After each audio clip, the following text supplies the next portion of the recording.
experts du jour, les voici, les voilà. Stanislas Alaguillaume, notre jardinier paysagiste. Et aujourd'hui, le professeur Blandine Courbière, gynécologue obstétricien. Bienvenue à vous deux. Alors, je le disais dans le sommaire, aujourd'hui, nous fêtons un anniversaire, celui de la pilule. Ce moyen de contraception miracle à l'époque souffle ses 50 bougies. Regardez. 1967, les femmes connaissent une petite révolution. Quand j'ai décidé d'avoir mes rapports, quand je me suis mariée, il n'y a pas eu de problème, j'ai pris la pilule et puis voilà. La loi Neuwirth autorise la contraception, interdite jusqu'alors. Aujourd'hui, est-ce que grâce à la pilule, votre vie a changé ?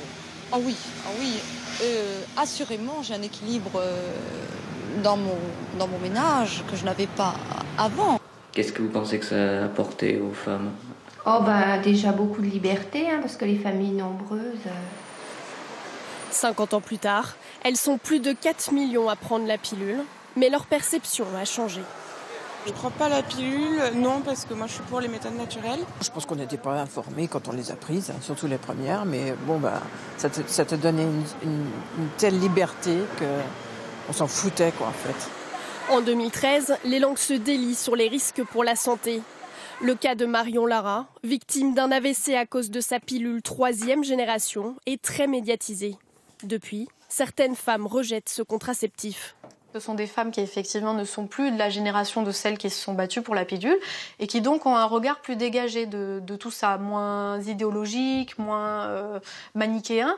Et ce sont des femmes qui du coup posent à la société une question en disant « Mais attendez, je suis une jeune femme, je suis en parfaite santé, j'ai des moyens de contraception qui ont moins d'effets secondaires que la pilule à ma disposition. Pourquoi je devrais prendre ce produit si je n'en ai pas envie ?» Ah oui, chacun fait comme il veut pour la contraception, nous sommes bien d'accord. On va faire un petit point ensemble, docteur. On va rappeler quand même comment fonctionne la pilule, qui est un médicament, il faut le rappeler quand même. Oui, alors la pilule, c'est un médicament. Peut-être qu'on l'a oublié au départ, puisque ça a été vraiment un outil important pour la libération de la femme. C'est un médicament qui a comme mécanisme d'action principal de bloquer l'ovulation. Oui. Entre autres, et de bloquer aussi la nidation, mais principalement blocage de l'ovulation avec création de cycles artificiels qui donnent des fois l'impression peut-être d'être faussement naturel, mais c'est vraiment, voilà. Mais en tout cas, ça a révolutionné toute une époque. On voyait donc les femmes dans le reportage qui avaient effectivement des éclairs dans les yeux. Il y a un petit peu de ça leur a changé la vie. Ça a changé la vie. Alors, on va parler forcément un peu des risques. Les femmes s'en détournent.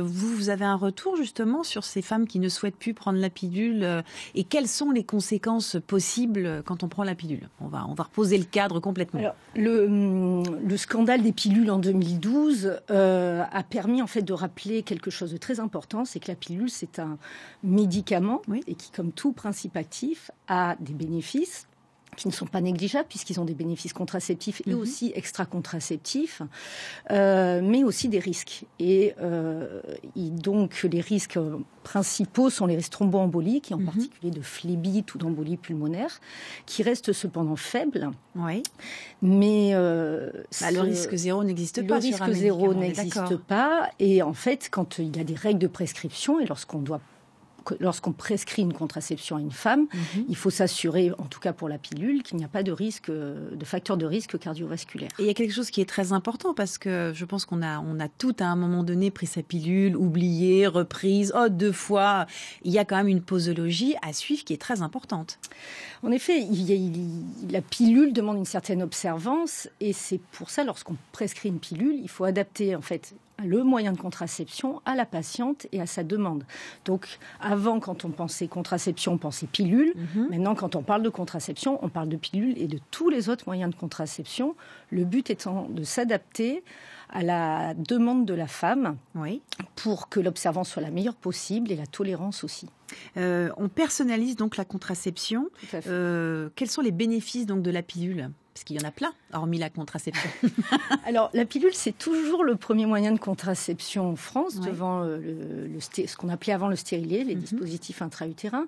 Et c'est la première contraception souvent des jeunes filles, puisque non seulement ça permet d'avoir une contraception, mais ça permet aussi de régulariser les cycles, de diminuer les douleurs pendant les règles. Ces douleurs sont souvent la première cause d'absentéisme scolaire.